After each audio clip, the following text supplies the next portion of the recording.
This is DRF Race of the Day. Hi, everybody. Dan Illman, Mike Beer, two fools on April Fool's Day getting set for your DRF Race of the Day. Let's throw up the field for race number 8. It is an allowance race. It is $100,000. Good to run horses at Oaklawn Park, where a non-winner's a 3-life allowance. $106,000 is the purse. You can download free formulator past performances for this sprint race on the Race of the Day event page at drf.com. Access them, handicap along with us. Royal Daher, the number 6, is your 2-1 morning line favorite. He is a consistent horse. Why don't I trust him more? Good question. I'm not sure that I necessarily trust him either. Although, boy, the more you look at the race, the more you sort of get the idea that he's the horse to beat. Dan, he's got really good tactical speed, and there are plenty of fast races on his card. We throw up the time form U.S. pace projector. Royal Daher can be close to the pace. We have him sitting in 4th. I think they'll play the break and see how it works out. Playing talk from the rail should be able to grab the lead. And he had a big excuse, I thought, for his most recent start, Mike. He caught a sloppy track off of a lengthy layoff and got caught in a hot duel. He might not have to work so hard to get the lead this time. Yeah, I think this could be the key to the race, just to see, what happens early. Certainly playing talk is fast enough to get to the early lead in here, but the two horses drawn directly to his outside both have a little speed. There are other horses towards the outside who want to be forward. I won't be surprised if he gets to the early lead there, but I also won't be surprised if he has to work to do it. Playing talks trainer Mac Robertson does good work off this sort of second off the layoff move, as we see from the formulator fact. 3-year-olds and up, dirt sprint, second off the layoff. He's 3 for his last 8. $3.02 ROI. Expect playing talk to be sharper, especially if the track is fast. War Detonator is certainly in form, stepping up off the claim. He's won 2 out of his last 3, including this start on March the 14th. This is a condition claimer. He went right to the front in here, Mike. He shrugs everybody off. Good performance for this son of Warfront, who looks like he's coming into his own as his 5-year-old campaign progresses. Yeah, it took him a while to break through, but he finally got the maiden win 3 starts back last November. Got a little layoff after that. Didn't run well first time down here at Oaklawn, Dan, off the bench, but obviously took a step forward here. They dropped him a little bit in class again. He was able to get control. I don't see him getting control in this race. I wonder if this circuit is a little too much for the 3 Sturgill. Did some good work at Indiana Grand, some good work at Hawthorne. He's had 2 starts this meet at Oaklawn. They've not been very good. Yeah, based on his 2 starts so far down here, it looks like this circuit is a little tough for him. The 4 is Mo's Mojo. And Mo's Mojo has a couple of back races. Now, you have to go all the way back to 2019, but he ran some figures that would make him very competitive. And now he's making his 3rd start of the form cycle for trainer Randy Morse. He also has a little bit of tactical speed. It's been a long time since he's won a race, but at a price, switching to Santana, he might offer a little bit of value in here. Yeah, I agree. He's one of the horses at a price that I would try to use somewhere in this race. I realized that they dropped him for his last 2 starts off that little bit of a layup, but I thought he ran well both times.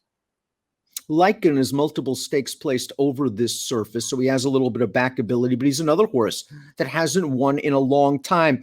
I think he has an excuse for his last race. I think he ran a little bit better than it looked. That route distance a little far for him, and he was chasing a classy and fast drop down in Blackberry Wine. He tried to push that horse, and he's just not as good as Blackberry Wine, especially at that distance. The route to sprint move works for him. He just needs a little help up front.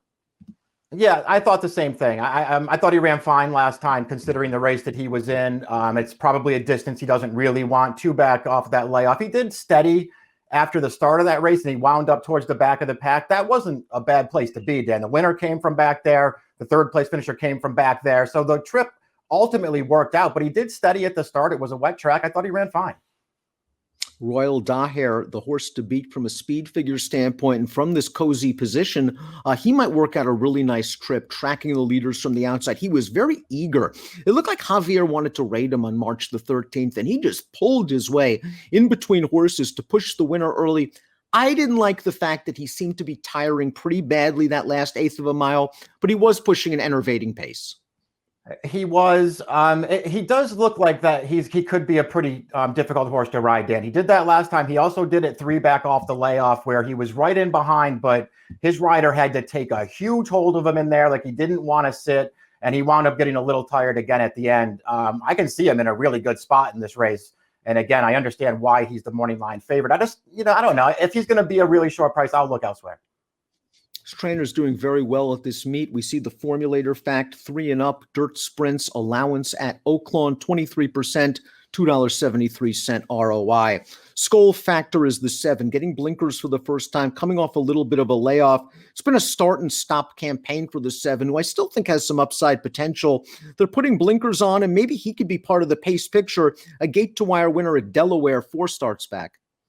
He does have speed. He caught a wet track off of a very long layoff last time. That was a race that we've already sort of talked about, where the closers sort of came and dominated. Hidden Scroll was out of it. Ancient Warrior was out of it. This horse got bumped at the start, tried to chase forward to contest the pace, couldn't do it. He got very tired in the stretch, but he was off the layoff and catching a wet track for the first time. This horse has sprinted on fast dirt 4 times. I think he's run well in all of those races. Full Authority, the number 8, finished behind Royal Daher last time out, Mike, but I think he ran okay in that race. He didn't have a lot of speed. He dropped inside on the backstretch and into the turn, and it looked like he was making up some late ground. The race before that, he simply had no chance in the 5th season. Prior to that, he seemed like he could be a decent late-running, optional claiming allowance horse type at the fairgrounds at Churchill Downs. It's all about pace. I think he drifts off the 9-2 morning line. If this heats up front, if this pace heats up front, he's going to come running late. Yeah, and I think there's a chance that it could heat up front. I think this horse is a player in here. Again, maybe you're right, and maybe he will drift a little bit too. His last 3 races are the 3 fastest of his life. Let's take a look at our top picks. Thursday, race of the day, Oaklawn, race number 8, Skull Factor, the 7. I still think he's unexposed. You're getting blinkers on, and I think he could probably work out a decent trip. You mentioned the excuses last time. 2 back, it preceded a long layoff, but he was in against an old Laurel horse. Shawnee P was an older horse. Skull Factor was only 3 in the summer of his 3-year-old campaign. He didn't run badly, despite losing as the odds-on favorite. Yeah, that's what I thought too. Again, I think all 4 of his sprints on faster, I think they're all good performances, and he has plenty of excuses for that last one. He's like the only horse in here, Dan, who I just feel like could really take a step forward, and he's already fast enough to be a contender right now. 6-1 on the morning line for the 7, Skull Factor, who worked 6 furlongs out of the gate, 12-3, a bullet on March the 20th. I'm going to take a chance with Lycan in here. I like him cutting back in distance. I thought that was just a tough situation for him. He had no chance pushing Blackberry Wine and trying to forge by that horse. This time around, he'll have others do the dirty work for him as he cuts back in distance. 5, 6, 8, 7 for me, 7, 6, 4, 8 for Mike. It's the race of the day for April Fool's Day, Thursday, race 8 at Oaklawn. Good luck.